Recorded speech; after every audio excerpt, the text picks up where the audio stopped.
तो आज हम इस वीडियो में पढ़ेंगे female reproductive parts that's are participate in sexual reproduction.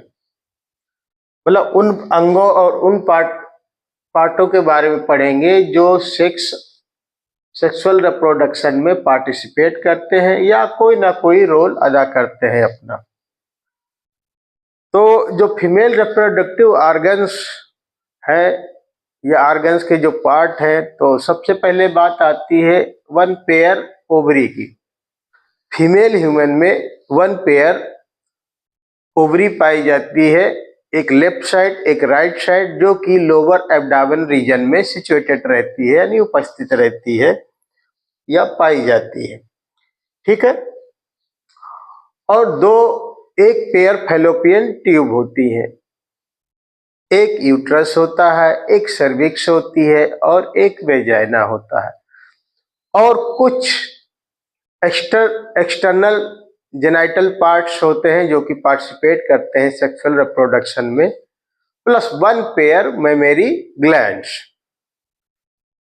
तो ये जो सारे पार्ट्स हैं या ऑर्गन है, ये क्या करते हैं, ना किसी तरह से एक दूसरे से इंटीग्रेटेड है।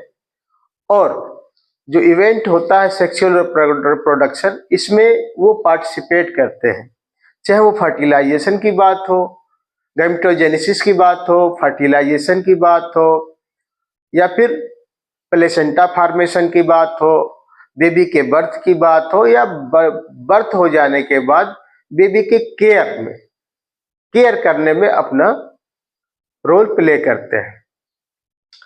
तो इनकी पोजीशन जो है लोअर एब्डोमेन रीजन में, तो ये क्या है, बैकबोन है।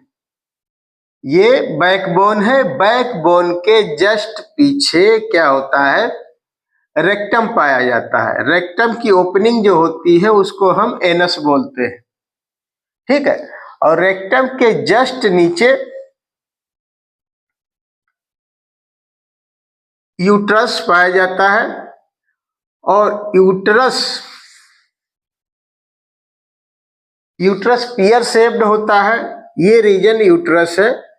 और जो यूट्रस की ओपनिंग होती है वेजाइना में, तो थ्रू सर्विक्स होती है। तो सर्विक्स वाला पार्ट थोड़ा नैरो होता है, तो ये पार्ट सर्विक्स है, ये यूट्रस है। और इसकी ओपनिंग वेजाइना में होती है, तो ये नीचे वाला पार्ट वेजाइना कहलाता है। ठीक है। और ये यूट्रस के अंदर साइड में यूरिनरी ब्लैडर पाया जाता है। यूरिनरी ब्लैडर की ओपनिंग यूरेथ्रा में के रूप में होती है। यूरिनरी ब्लैडर की ओपनिंग यूरेथ्रा में होती है। ठीक है। बैक साइड से पेल्विक बोन से ये प्रोटेक्ट रहते हैं। और एब्डोमेन रीजन में ये सिम्फाइसिस, प्यूबिस सिम्फाइसिस होता है, उससे प्रोटेक्ट रहते हैं। तो प्यूबिस सिम्फाइसिस जो है वो यूरिनरी ब्लैडर के जस्ट ऊपर पाया जाता है और हमारे यूरिनरी ब्लैडर और यूट्रस को प्रोटेक्ट करता है किसी भी इंजरी से। अब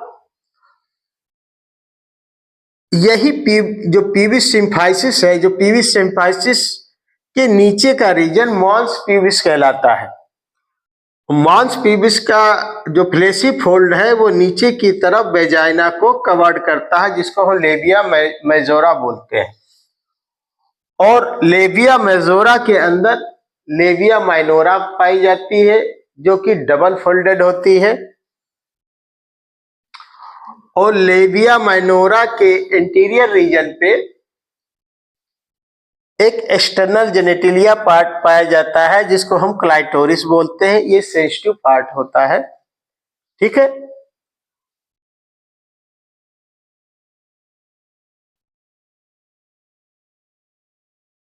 तो ये हमने डिस्कस कर लिया जो फीमेल रिप्रोडक्टिव पार्ट हमारी बॉडी में इनकी पोजीशन किस हिसाब से है, जैसे कि बैकबोन हो गया, ये रेक्टम हो गया, एनस ओपनिंग हो गई, प्लस इसके नीचे जो है यूट्रस पाया जाएगा। यूट्रस का जो जहाँ पे कंस्ट्रिक्टेड ओपनिंग होती है, नैरो ओपनिंग होती है, उसको हम सर्विक्स बोलते हैं। सर्विक्स फिर एरिया ब्रॉडर हो जाता है, ये वेजाइना में खुलता है।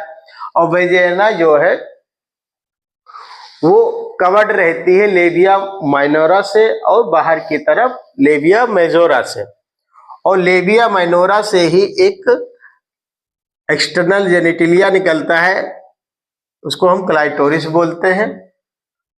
और ये पीबिस सिम्फाइसिस के नीचे का जो पार्ट होता है मॉन्स पीबिस बोलते हैं। ये कुशन लाइक फैट का कुशन होता है जो कि स्किन से कवर्ड होता है, और नीचे वाला इसका एरिया हेयरी होता है जिसको हम प्यूबिक हेयर्स बोलते हैं। और यही मॉन्स पीबिस का जो स्किन है नीचे के डाउनवर्ड जो फाल होता है वो वेजाइना को कवर करता है बाहर से, और जिसको हम लेबिया मेजोरा बोलते हैं। और इसी के अंदर डबल फोल्डेड स्किन होती है जिसको हम लेबिया माइनोरा बोलते हैं। Female reproductive organs and its parts that are participate in sexual reproduction in human. तो अभी तक जो हमने चर्चा की ये डिटेल स्ट्रक्चर है यूट्रस का, फैलोपियन ट्यूब, सर्विक्स और वेजाइना। सबसे पहले हम बात करेंगे यूट्रस की। तो यूट्रस का साइज जो होता है वो 5 to 8 सेंटीमीटर लॉन्ग होता है, और ये इन्वर्टेड पियर शेप्ड होता है। इसका शेप जो है इन्वर्टेड पियर शेप होगा, ठीक है, नाशपाती के आकार का। इसे नाशपाती उल्टा रख दी जाए ऐसा आकार होता है, और इसकी लंबाई जो है 5 से 8 सेंटीमीटर होती है। यूट्रस की जो वाल होती है थोड़ी थिक होती है, इसमें 3 लेयर पाई जाती है। जो बाहर की तरफ बच्चों पाई जाएगी, जो सबसे बाहरी लेयर है उसको हम क्या बोलते हैं, पेरी, तो पेरीमेट्रियम। उसके बाद इसमें क्या होता है, बीच में पेरीमेट्रियम के बाद जो अंदर की लेयर है वो स्मूथ मसल्स की बनी होती है, इसको हम बोलते हैं मायोमेट्रियम। मायो मीन्स मसल्स, ठीक है, और मेट्रियम मीन्स जो है यूट्रस की वाल। तो बाहरी जो परत है उसको हम पेरी मीन्स सबसे बाहरी परत, पेरीमेट्रियम।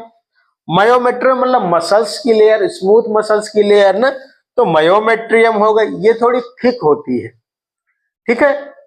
और जब बेबी बर्थ लेता है या पार्चुरेशन होता है तो उस समय ये कॉन्ट्रैक्शन पैदा करती है, उस कॉन्ट्रैक्शन से बेबी जो है बर्थ आउट होता है, ठीक है। और जो सबसे अंदर की लेयर होती है, ठीक है, ये पेरीमेट्रियम हो गया और ये मायोमेट्रियम हो गया। उसके बाद अंदर वाली जो लेयर होती है वो ग्लैंडुलर होती है, यानी इसमें ग्लैंड्स बहुत सारी पाई जाएंगी, और इससे जो है ये इनका नेचर सेक्रेटिव होता है, ये कई चीजें रिलीज करती हैं और इनसे सेक्रेशन होता रहता है। तो इस जो सबसे अंदर की तरफ परत पाई जाती है वो इंडो, जो सबसे मतलब अंदर की परत मतलब इंडोमेट्रियम, ठीक है। तो जो अंदर की तरफ ग्लैंडुलर लेयर होती है यूट्रस की, ठीक है, उसको हम इंडोमेट्रियम बोलते हैं। बीच की मसल्स की लेयर को हम मायोमेट्रियम बोलते हैं। जो बाहरी सबसे बाहरी परत है, लेयर है, उसको हम पेरीमेट्रियम बोलते हैं। अब यूट्रस के जो सबसे ऊपर टॉप का पोर्शन होता है उसको हम यूटेराइन फंडस बोलते हैं। ये यूटेराइन फंडस हो गया, ठीक है। और ये पेरीमेट्रियम, मायोमेट्रियम, इंडोमेट्रियम, और इसके बीच में जो कैविटी पाई जाती है उसको हम यूटेराइन कैविटी बोलते हैं, ठीक है। और ये यूट्रस का फंडस पार्ट है, इसको हम यूटेराइन फंडस बोलते हैं। अब जो यूट्रस होता है वो क्या होगा, फैलोपियन ट्यूब से जुड़ा रहता है। तो फैलोपियन ट्यूब को हम 3 पार्ट में डिवाइड करते हैं। आगे का जो इसको 3 पार्ट में हम डिवाइड करते हैं। तो फैलोपियन ट्यूब का जो आगे वाला हिस्सा होता है वो चौड़ा होता है, फनल शेप्ड होता है, इसका आकार फनल जैसा होता है। तो तो इसको हम इनफंडिबुलम बोलते हैं। इनफंडिबुलम, ये जो फनल शेप्ड आकार है इसको इनफंडिबुलम बोलेंगे। और ये जो फनल शेप है फैलोपियन ट्यूब का पार्ट, ये पीछे एक ब्रॉड पोर्शन में खुलता है, यानी कि इसका जो व्यर्थ होगी वो इस वाले हिस्से से चौड़ी, तो इसको जो ब्रॉड एरिया में खुलता है इसको हम एम्पुला बोलते हैं। ठीक है, इनफंडिबुलम जो फनल शेप्ड आकार है किसका, फैलोपियन ट्यूब का। और फैलोपियन ट्यूब किसमें खुलती, एक ब्रॉड एरिया में खुलती, इसको हम एम्पुला बोलते हैं। अब एम्पुला को, ठीक है, एम्पुला को यूट्रस से जो जोड़ता है वो इस्थमस जोड़ता है। अच्छा, इस्थमस का जो आकार है वो एम्पुला से थोड़ा कम चौड़ा होता है, इसकी विड्थ थोड़ी कम होती है, नैरो एरिया होता है, यानी कि एम्पुला वाला पार्ट थोड़ा ब्रॉड होगा और जो इस्थमस वाला पोर्शन है वो नैरो होगा। तो इस्थमस क्या करता है, ये एम्पुला को यूट्रस से जोड़ देता है। और जो इनफंडिबुलम वाला एरिया है इसकी जो मार्जिन होती है, जो इसकी एज होती है वो फिंगर लाइक होती है। जो फिंगर लाइक इसकी जो मार्जिन होती है, जो एज होती है वो फिंगर लाइक होती है, इसको हम फिम्बरी बोलते हैं। ठीक है, तो ये फिम्बरी प्लस इनफंडिबुलस, एम्पुला, इस्थमस, ये सारे पार्ट किसके हैं, फैलोपियन ट्यूब के हैं। और ये जुड़ता है यूट्रस से, और यूट्रस जो है पेल्विस वाल से लिगामेंट के थ्रू जुड़ा रहता है और लोअर एब्डामन में टंगा रहता है। अब हम आगे बात करते हैं ओवरी की। ठीक है, अच्छा, जो फैलोपियन ट्यूब की लेंथ है वो 10 से 12 सेंटीमीटर होती है। ठीक है, और यूट्रस की लेंथ 5 से 8 सेंटीमीटर। और जो ओवरी होती है, ये ओवरी से जो है 2 से 4 सेंटीमीटर इसकी लेंथ होती है। और ओवरी जो है बाहर की तरफ एक थिन मेम्ब्रेन से कवर्ड रहती है, जिसको हम ट्विंका एल्ब्यूजिनिया बोलते हैं। ठीक है, और अंदर जो है इसमें स्ट्रोमा रहता है। अब स्ट्रोमा जो है 2 पार्ट में डिवाइड रहता है। बाहर की तरफ जो पाया जाता है इसको हम ओवेरियन कॉर्टेक्स बोलते हैं, और जो अंदर की तरफ पाया जाता है उसको हम ओवेरियन मेड्यूला बोलते हैं। और ये ओवरी जो है ये क्या है, यूट्रस के लिगामेंट से प्लस जो है पेल्विस वाल से लिगामेंट के थ्रू जुड़ी रहती है। ठीक, तो ये बात हो गई हमारी ओवरी की। ओवरी क्या होती है, पेयर में होती है, 2 पाई जाती है, लेफ्ट और राइट 2, फैलोपियन 2 पाई जाएंगी, और यूट्रस 1 होता है। अब हम बात करते हैं यूट्रस तक आगे। यूट्रस में क्या होता है, आगे की तरफ ये पोस्टीरियर पार्ट है, ये एंटीरियर पार्ट है। तो आगे की तरफ क्या है, इसकी ओपनिंग जो है थोड़ी नैरो होती है, थोड़ी कंस्ट्रिक्टेड होती है। आगे की तरफ ओपनिंग इसकी थोड़ी कम होती है, जिसको हम क्या बोलते हैं, सर्विक्स बोलते हैं। ठीक है, सर्विक्स बोलेंगे तो इसकी थोड़ी लेंथ होती है, तो इसको हम सर्विकल कैनाल बोलते हैं। ठीक है, अब ये सर्विक्स ओपन कहाँ होगी, यूट्रस जो है वेजाइना में ओपन होता है, किसके थ्रू, सर्विक्स के थ्रू। ठीक है, सर्विक्स एक क्या, थोड़ा कंस्ट्रिक्टेड एरिया है, थोड़ा नैरो एरिया है, जिसको हम सर्विक्स बोलते हैं। और ये की थोड़ी लेंथ पाई जाती है, ये लेंथ इसको हम क्या बोलेंगे, सर्विकल कैनाल। ठीक, ये आगे जाके वेजाइना में ओपन हो जाता है। ठीक है, और वेजाइना जो है एक थिन मेम्ब्रेन से कवर्ड रहती है, जिसको हम हाइमेन बोलते हैं। ये पार्शियली कवर्ड होती है, और कभी कभी जोल्ट हो गया या फिर सडन फॉल हो गया या फिर वेजाइनल टेम्पन हो गया, यूज करने से ये क्या हो, डिस्ट्रॉय हो जाती है। लेकिन कभी कभी ये भी होता है कि ये लाइफ लॉन्ग रह जाती है। कुछ फीमेल ह्यूमन में ये लाइफ लॉन्ग बनी रहती है। और जो हाइमेन है फर्स्ट क्वाइटस या इंटरकोर्स के थ्रू ये ब्रेक हो जाती है, डैमेज हो जाती है। ठीक है, तो ये जरूरी नहीं है कि ये जो हाइमन लेयर है, जो हाइमन जो थिन लेयर पाई जाती है जो वजाइना में, वो वर्जिनिटी की आइडेंटिफिकेशन हो, ठीक है। क्योंकि वेजाइनल टैंपन हो गया, जोल्ट हो गया, या कुछ स्पोर्ट्स लेडीज होती हैं जैसे कि हॉर्स बैक राइडिंग हो गई, साइकिलिंग हो गई, तो इसमें क्या हो जाती है, डैमेज हो जाती है। टर्म है इम्पोटेंसी, स्टेरिलिटी और प्रोस्टेटाइटिस, ठीक है। तो इन टर्म के बारे में थोड़ा डिस्कस कर लेते हैं। Impotency, it is the inability to achieve or hold to erection of penis carry out sexual intercourse, यानी सेक्सुअल इंटरकोर्स के दौरान अगर पेनिस इरेक्ट नहीं होता है तो उसको हम इम्पोटेंसी बोलते हैं। तो इम्पोटेंसी क्या है, ये साइकोलॉजिकल होती है, ठीक है, ये साइकोलॉजिकल होती है। जनरली ये फिजियोलॉजिकल या एनाटॉमिकल नहीं होती है। तो इसके लिए पेशेंट की काउंसलिंग की जाती है, ठीक है, तो वो धीरे धीरे सही हो जाता है, ठीक है। और कभी कभी क्या होता है, इम्पोटेंसी एनाटॉमिकल या फिजियोलॉजिकल होती है। तो ऐसे केस में क्या होता है कि पेनिस में जो ब्लड सर्कुलेशन है वो किसी हिसाब से ब्रेक हो जाता है, या ब्लड सर्कुलेशन प्रॉपर नहीं बन पाता, ब्लॉकेज आ जाता है, जिसके कारण ये इम्पोटेंसी डेवलप हो जाती है, ठीक है। दूसरा टर्म है स्टेरिलिटी।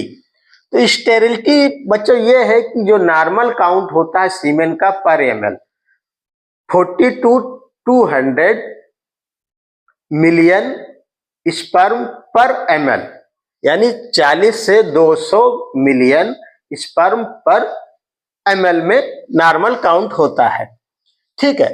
तो स्टेरिलिटी कब डेवलप होती है, तो स्टेरिलिटी डेवलप होती है जब 20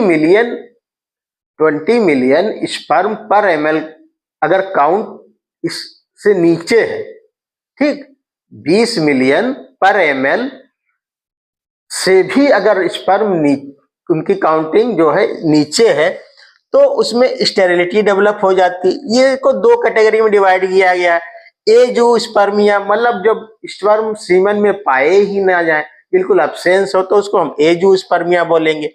ओलिगोस्पर्मिया, थोड़ा पाए जाए लेकिन बहुत थोड़ी मात्रा में पाए जाए, ठीक है, बहुत स्मॉल क्वांटिटी में पाएगा तो उसको हम ओलिगोस्पर्मिया बोलते हैं।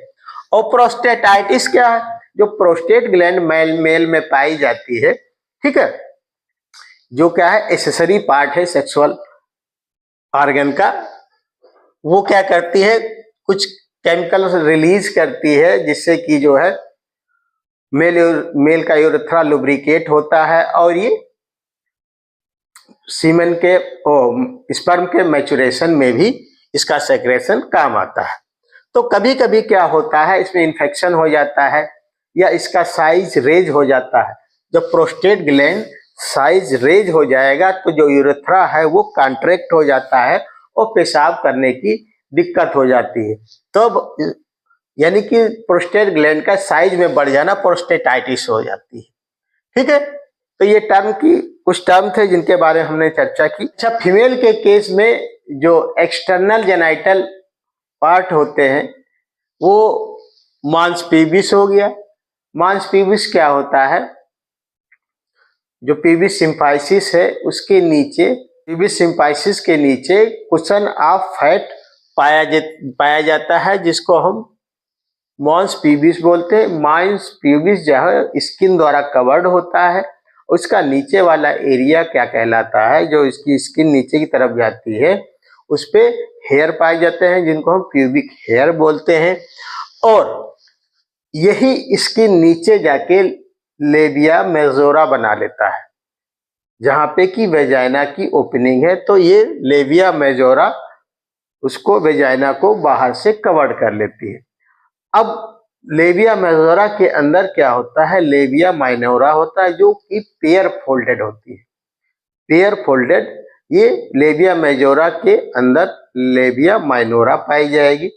और लेबिया माइनोरा के एंटीरियर पार्ट पे क्लाइटोरिस पाई जाती है, जो कि होमोलोगस है मेल ह्यूमन के पेनिस से। मेल पेनिस का होमोलोगस पार्ट क्या है? फीमेल का क्लाइटोरिस। ठीक है। अब हम बात करते हैं, एक ग्लैंड पाई जाती है मेमरी ग्लैंड। तो ये क्या है?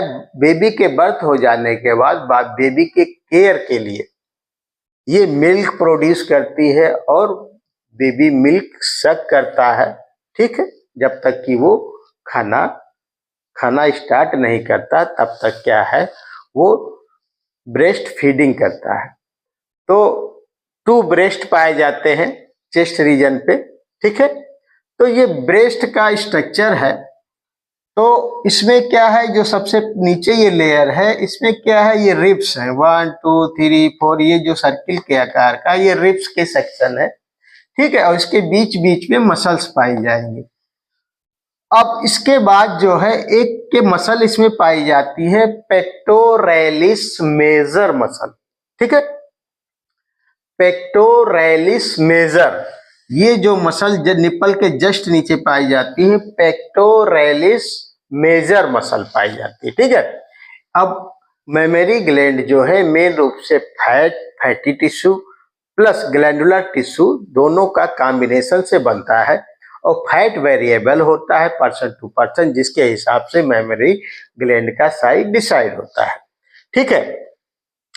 अब जो ग्लैंडुलर टिश्यू है, ठीक है, वो क्या है, प्रत्येक मेमरी ग्लैंड में, यानी 2 मेमरी ग्लैंड पाई जाती, प्रत्येक मेमरी ग्लैंड में 20 से 50 मेमरी लाव्यूल पाए जाते हैं। ठीक है। मेमरी लाव्यूल, जैसे कि एक लाव्यूल ये हो गया, एक लाव्यूल ये हो गया, ऐसे 20 से 50 यानी कि 20 to 50 क्या होता है, लाव्यूल पाए जाते हैं।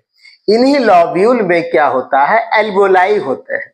ठीक है। इन्हीं लॉब्यूल में एल्वोलाई होते हैं। वो एल्वोलाई क्या करते हैं, मिल्क का सेक्रेशन करते हैं और उनके अंदर एक कैविटी पाई जाती है, ल्यूमन पाया जाता है, स्पेस पाया जाता है, जिसमें कि मिल्क सेक्रेट होके स्टोर होता है, कलेक्ट होता है। तो जो ये मेमोरी लॉब्यूल है, ठीक है, ये क्या है, ये एक मेमोरी लॉब्यूल हो गया, ये दूसरा हो गया, ऐसे क्या 20 से 50 मेमोरी लॉब्यूल पाए जाएंगे। ठीक है। तो अब ये मेमोरी लॉब्यूल यानी जो एल्वोलाई इसके अंदर पाए जाते हैं, उसमें जो मिल्क सेक्रेट होगा वो क्या होता है, इन्हीं मेमोरी लॉब्यूल, सारे मेमोरी लॉब्यूल में क्या होता, पतली पतली ओपनिंग से ये किसमें खुलते हैं, पतली पतली ओपनिंग से इनका सेक्रेट होता है, जिनको हम बोलते हैं मेमोरी ट्यूब्यूल। ठीक है। ट्यूब्यूल, ये जितनी भी ये एल्वेलाई में जो मिल्क स्टोर हो रहा है उसका सेक्रेशन किसके थ्रू होगा, ट्यूब्यूल के द्वारा। और ये हर एक लॉब्यूल की, ठीक है, अब यहाँ पे लॉब्यूल से जो मिल्क सेक्रेट हो रहा है, यानी कि एल्वेलाई से, एक लॉब्यूल ये है, इसमें तमाम मतलब बहुत सारे एल्वेलाई पाए जाएंगे। उन एल्वेलाई से जो डक्ट आएगी उसको हम क्या बोलेंगे, मेमोरी ट्यूब्यूल। ठीक है, मेमोरी ट्यूब्यूल। और ये मेमोरी ट्यूब्यूल जो है सारी ज्वाइंट हो जाएंगी और एक डक्ट बना लेंगी, यानी कि एक लॉब्यूल की एक डक्ट। तो हम इसको क्या बोलेंगे, मेमोरी डक्ट। ठीक है, इसको हम बोलेंगे मेमोरी डक्ट। जब सारी एल्वोलाई आपस में जो है ट्यूब्यूल द्वारा उनका सेक्रेशन होगा मिल्क का, तो सारी ट्यूब्यूल जो है ट्यूबलाई आपस में कनेक्ट हो जाएंगी, तो क्या बनाएंगी, मेमोरी डक्ट। और अब ये क्या है, मेमोरी डक्ट, यानी कि एक लॉब्यूल की एक डक्ट होगी और ट्यूबलाई, ठीक है, मेमोरी ट्यूब्यूल एक लॉब्यूल में बहुत सारी होंगी। ठीक है। तो जो एल्वोलाई से सेक्रेशन होगा वो किसके थ्रू होगा, वो होगा ट्यूब्यूल के थ्रू, और ये सारी ट्यूब्यूल कनेक्ट होके एक क्या बना लेंगी, मेमोरी डक्ट बनाएंगी, मेमोरी डक्ट। ठीक है, ये मेमोरी डक्ट बन गई, एक ये मेमोरी डक्ट, एक ये मेमोरी डक्ट, यानी कि ऐसे 20 से 50 मेमोरी डक्ट बनेंगी। ठीक है, अब ये जो मेमोरी डक्ट है ये सब ज्वाइंट हो गए। ठीक है, क्योंकि यहाँ पे मेमोरी डक्ट एक लाब्यूल को रिप्रेजेंट, एक लाब्यूल का मिल्क जो है कलेक्ट होके किसमें आएगा, मेमोरी डक्ट में आएगा। तो 20 से 25 मतलब 20 से 50 मेमोरी डक्ट मिलके एक ब्रॉड डक्ट में खुलते हैं, जिसको हम क्या बोलते हैं, एम्पुला बोलते हैं। ठीक, मेमोरी एम्पुला। ठीक, तो ये मेमोरी सारी जो है लाब्यूल की डक्ट जो है कॉमन रूप से किसमें खुलेंगी, एम्पुला में खुलेंगी, और ये एम्पुला जो है क्या करेगा, ये लैक्टिफेरस जो डक्ट होती उसमें खुल जाती है और मिल्क बाहर निकल जाता है। तो बच्चों इसमें कंफ्यूज होने की जरूरत नहीं है, यानी कि 20 से 50 क्या पाए जाएंगे, लाब्यूल पाए जाएंगे। अब लाब्यूल, एक लाब्यूल में बहुत सारे एल्वोलाई होते हैं, एल्वोलाई में मिल्क सेक्रेट होके स्टोर रहता है। तो एल्वोलाई से जब मिल्क सेक्रेट होगा वो एक नली के द्वारा होगा या ट्यूब के द्वारा होगा, तो उसको हम क्या बोलते हैं, मेमोरी ट्यूब्यूल। ठीक है, अब बहुत सारी मेमोरी ट्यूब्यूल कनेक्ट होके एक बड़ी डक्ट बनाएंगी, उसको हम बोलेंगे मेमोरी डक्ट। अब जो मेमोरी डक्ट है, जो मेमोरी डक्ट है वो एक लाब्यूल की एक डक्ट होगी। तो ऐसे कितने लाब्यूल है, 20 से 50 लाब्यूल है। तो यानी कि 20 से 50 लाब्यूल यानी कि मेमोरी डक्ट आपस में जुड़ जाएंगी और आगे एक थोड़ा और ब्रॉड कैनाल मिलेगी या डक्ट मिलेगी, उसको हम बोलेंगे एम्पुला, और यही एम्पुला बाद में लैक्टिफेरस, ठीक है, डक्ट में खुल जाता है और मिल्क बाहर निकल जाता है। मेल और फीमेल में दोनों में पाई जाती है। ठीक है, लेकिन मेल में इनएक्टिव होती है और एक्टिव किसमें, मिल्क प्रोड्यूस किसमें होता है, फीमेल के केस में होता है। तो ये हम लोगों ने बात कर ली जो है, जो एक्सटर्नल जेनाइटल पार्ट जो पाए जाते हैं फीमेल में, उनके बारे में हमने चर्चा कर ली है। ठीक है, तो आगे हम बात करेंगे oogenesis की, यानी कि गैमेटोजेनेसिस इन फीमेल ह्यूमन। ठीक है, तो जो स्पर्मेटोजेनेसिस होती है उससे oogenesis काफी डिफर है।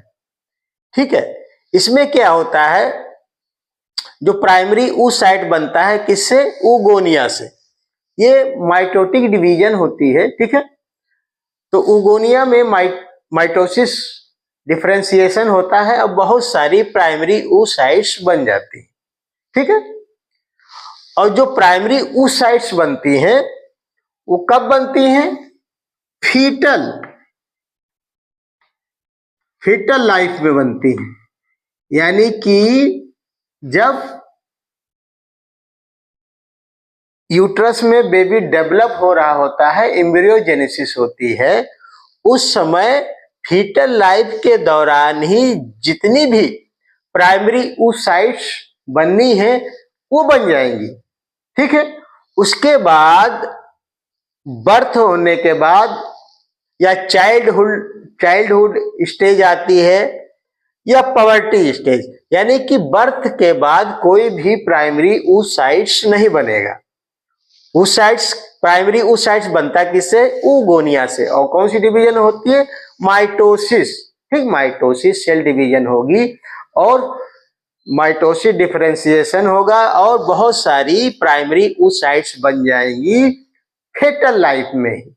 ठीक है, फेटल लाइफ में ही सारी प्राइमरी oocytes बन जाती है। में जब प्राइमरी oocytes बन जाता है, ठीक है, प्राइमरी oocytes फेटल लाइफ की बात हो रही है, कब बना प्राइमरी oocyte बना, फेटल लाइफ है, यानी इंट्रा यूटेराइन जो लाइफ है, एम्ब्रियोनिक डेवलपमेंट जब हो रहा है तब प्राइमरी oocytes बनता है, और इसमें फर्स्ट मियोटिक डिवीजन अरेस्ट हो जाती है किस स्टेज में, प्रोफेज फर्स्ट, यानी कि जो मियोटिक डिवीजन होती है उसमें सेल 2 बार डिवाइड होती है, ठीक है।